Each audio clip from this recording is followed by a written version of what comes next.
Smart জামাই। শ্বশুর আইছে একটু বাইরে টাইরে খাওয়াইব, আয়া দেখে জামাইয়ের আসনে জামাই নাই। কিরে জামাই গেল? খুঁজতে খুঁজতে দেখে জামাই ওই জায়গায় বসা। এখন শ্বশুর কি কয়, জামাইয়ের আসন খালি কেন, কুত্তার আসনে জামাই কেন? আসে আগে কথা কও, এটা কার আসন? ওই ময়লা কার খাওয়ার কথা? কার কার?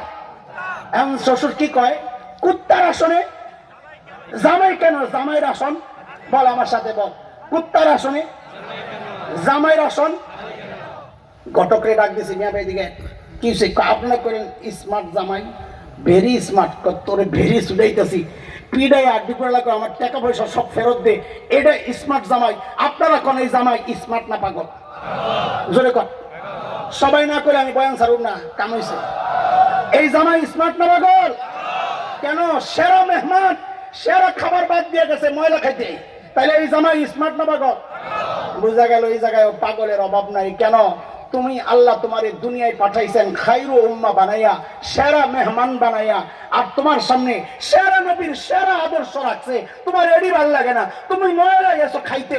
হিন্দু অমুসলিম মুশরিকদের আদর্শ, কৃষ্টি কালচার, ওদের মতো চুল রাখো, ওদের মতো দাড়ি কাটো, বিবিরা ওদের মতো পোশাক পরাও। আল্লাহর কসম তুমিও ঠিক নাই, তুমিও আস্তে একটা পাগল। কথা ঠিক? কথা কোন? কথা ঠিক? পাগলামি করবেন না, জামাইয়ের খাওয়ান খাইবেন। জোরে কর। কুত্তার আসন দখল করবেন না, নিজের আসনে বইয়া থাকবেন। আল্লাহ আমাদেরকে কুত্তা হওয়া থেকে হেফাজত করেন। আল্লাহ আমার নবীর আদর্শ দিয়া জীবন সাজানোর তৌফিক দেন। আল্লাহ আমার দেশের স্বাধীনতা সার্বভৌমত্বের হেফাজত করেন। আমি একটা প্রদর্শনী আছে, এই জন্য